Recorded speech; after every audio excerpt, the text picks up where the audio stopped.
မြန်မာစစ်ပွဲဘာကြောင့်ဒီလောက်ရှည်လာတာလဲမင်္ဂလာပါခင်ဗျာ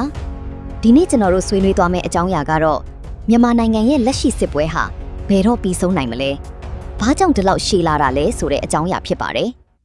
နိုင်ငံရေးပညာရှင်တွေသုံးသပ်ထားတာအတိုင်းမြန်မာနိုင်ငံရဲ့ပဋိပက္ခဟာတာမန်စစ်ပွဲတစ်ခုမဟုတ်တော့ပါဘူးဒီစစ်ပွဲထဲမှာအာဏာလူမျိုးရေးနိုင်ငံရေးစနစ်စီးပွားရေးနဲ့နိုင်ငံတကာအကျိုးစီးပွားတွေပါဝင်ပတ်သက်နေပါတယ်အထူးသဖြင့်2021အာဏာသိမ်းမှုနောက်ပိုင်းမှာတော်လှန်ရေးဟာနိုင်ငံအနှံ့ပြန့်နှံ့သွားခဲ့ပါတယ်။အရင်ကတချို့ဒေသတွေမှာပဲဖြစ်နေတဲ့လက်နက်ကင်ပဋိပက္ခတွေဟာအခုတော့မြို့ကြီးတွေထိတက်ရောက်လာခဲ့ပါတယ်။နိုင်ငံရေးလိလာသူတချို့ကတော့မြန်မာနိုင်ငံကို multi-layer conflict လို့သတ်မှတ်ကြပါတယ်။အဓိပ္ပာယ်ကတော့ပြဿနာတစ်ခုတည်းမဟုတ်ပဲအလွှာပေါင်းများစွာရှုပ်ထွေးနေတဲ့စစ်ပွဲဆိုတဲ့သဘောပါ။တစ်ဖက်မှာအာဏာထိန်းချုပ်ရေးရှိတယ်။တစ်ဖက်မှာFederal Democracy တောင်းဆိုမှုရှိတယ်။တစ်ဖက်မှာလူမျိုးစုအခွင့်အရေးရှိတယ်။ဒီအရာအလုံးပေါင်းစပ်နေတာကြောင့်စစ်ပွဲဟာအမြန်ပြီးဖို့ခက်ခဲလာတာဖြစ်ပါတယ်။နိုင်ငံရေးပညာရှင်တွေကစစ်ပွဲဘယ်လောက်ကြာမလဲဆိုတာဆုံးဖြတ်ပေးနိုင်တဲ့အချက်၅ချက်ရှိတယ်လို့ပြောကြပါတယ်။ပထမအချက်ကစစ်ရေးအခြေအနေပါ။ဘယ်ဘက်ကနေမြေထိန်းချုပ်နိုင်တယ်လဲဆိုတာအရေးကြီးပါတယ်။ဒုတိယအချက်ကနိုင်ငံရေးဆွေးနွေးပွဲ။ကမ္ဘာစစ်ပွဲအများစုဟာနောက်ဆုံးမှာစပွဲဝိုင်းပေါ်မှာပဲအဆုံးသတ်ခဲ့ကြပါတယ်။တတိယအချက်ကနိုင်ငံတကာဖိအားတရုတ်အမေရိကန်ရုရှားအာဆီယံနိုင်ငံတွေဟာမြန်မာအရေးကိုစိတ်ဝင်စားနေကြပါတယ်စတုတ္ထအချက်ကစီးပွားရေးကုန်စည်နှုန်းမြင့်တက်မှုအလုတ်လက်မှတ်ပြဿနာငွေကြီးဖောင်းပွမှုတွေကလူထုဖိအားကိုပိုတိုးလာစေပါတယ်နောက်ဆုံးအချက်ကလူထုစိတ်တက်ပါဘယ်ဘက်ကလူထုထောက်ခံမှုကိုပိုရမလဲဆိုတာအနာဂတ်ကိုအများကြီးဆုံးဖြတ်ပေးနိုင်တယ်ဒါကြောင့်နိုင်ငံရေးပညာရှင်တွေကမြန်မာစစ်ပွဲဟာအချိန်တိုအတွင်းပြီးနိုင်ဖို့ခက်ခဲတယ်လို့သုံးသပ်နေကြပါတယ်စစ်ပွဲဘယ်လောက်ကြာနိုင်လဲအခုလူအများစုသိချင်နေတဲ့မေးခွန်းတစ်ခုရှိပါတယ်မြန်မာစစ်ပွဲဘယ်လောက်ကြာနိုင်မလဲနိုင်ငံရေးပညာရှင်တွေသုံးသပ်ထားတဲ့ဖြစ်နိုင်ခြေ scenario ၃မျိုးရှိပါတယ်ပထမ scenario ကရေရှည်စစ်ပွဲပါ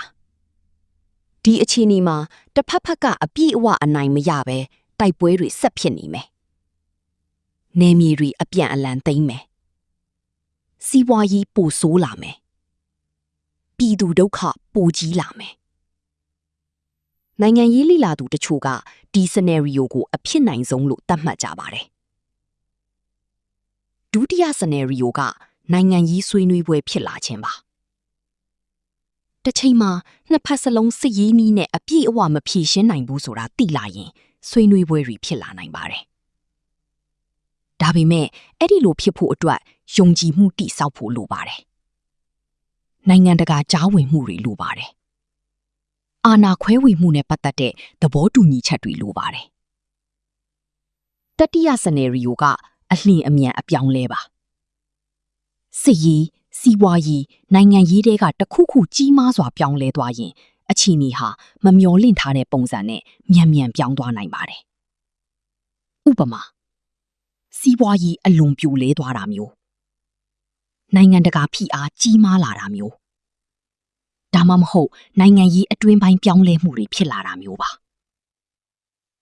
ဒါပေမဲ့ပညာရှင်အများစုကတော့မြန်မာနိုင်ငံဟာရည်ရှိအကူအပြောင်းကာလကိုဖြတ်တန်းရနိုင်တယ်လို့သုံးသပ်ကြပါတယ်လက်ရှိအခြေအနေကိုကြည့်ရင်စစ်ပွဲကအပြီးသတ်မသွားသေးပဲအချိန်တစ်ခုထိဆက်လက်တင်းမာနေနိုင်တယ်လို့ယူဆနေကြပါတယ်မြန်မာနိုင်ငံအနာဂတ်ဘယ်လိုဖြစ်လာနိုင်လဲနောက်ဆုံးအနေနဲ့အရေးကြီးဆုံးမေးခွန်းကတော့မြန်မာနိုင်ငံရဲ့အနာဂတ်ဘယ်လိုဖြစ်လာမလဲဆိုတာပါပဲနိုင်ငံရေးပညာရှင်တွေကမြန်မာစစ်ပွဲဟာလက်နက်ကင်တိုက်ပွဲတစ်ခုတည်းမဟုတ်တော့ဘူးလို့ပြောကြပါတယ်ဒါဟာဘယ်လိုနိုင်ငံမျိုးတည်ဆောက်မလဲဆိုတဲ့မေးခွန်းကြီးဖြစ်လာနေပါတယ် Federal စနစ်ဘယ်လိုသွားမလဲစစ်တပ်ရဲ့အခန်းကဏ္ဍဘယ်လိုဖြစ်မလဲလူမျိုးစုအခွင့်အရေးဘယ်လိုညှိနှိုင်းမလဲဒီမိုကရေစီစနစ်ကိုဘယ်လိုပြန်တည်ဆောက်မလဲ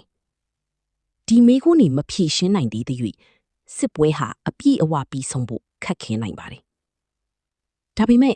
ပညာရှင်တချို့ကတော့မြန်မာနိုင်ငံဟာနောက်ဆုံးမှာနိုင်ငံရေးဆွေးနွေးမှုဘက်ကိုတွားရနိုင်တယ်လို့သုံးသပ်ကြပါတယ်ဘာကြောင့်လဲဆိုတော့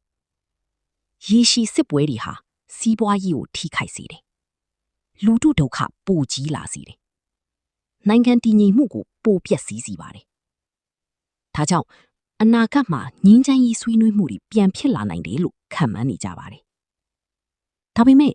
အဲ့ဒီလမ်းကြောင်းကလွယ်ကူမဲ့လမ်းတော့မဟုတ်ပါဘူး။မြန်မာနိုင်ငံရဲ့အနာဂတ်ဟာ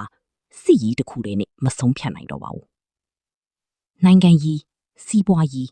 လူထုစိတ်ဓာတ်နဲ့နိုင်ငံတကာအခြေအနေတွေအားလုံးပေါင်းစပ်ပြီးဆုံးဖြတ်သွားမယ့်အခြေအနေဖြစ်နေပါတယ်။ဒီနေ့ဗီဒီယိုကိုကြည့်ရှုပေးတဲ့အတွက်ကျေးဇူးတင်ပါတယ်။သင်ရောမြန်မာနိုင်ငံရဲ့အနာဂတ်ကိုဘယ်လိုမြင်လဲ။ကောမန့်မှာသင်အမြင်ကိုရေးခဲ့ပြီးပါဦး။နောက်ထပ်နိုင်ငံရေးသုံးသပ်ချက်တွေတင်ဆက်ပေးသွားမှာဖြစ်လို့ subscribe လုပ်ထားဖို့မမေ့ပါနဲ့ခင်ဗျာ။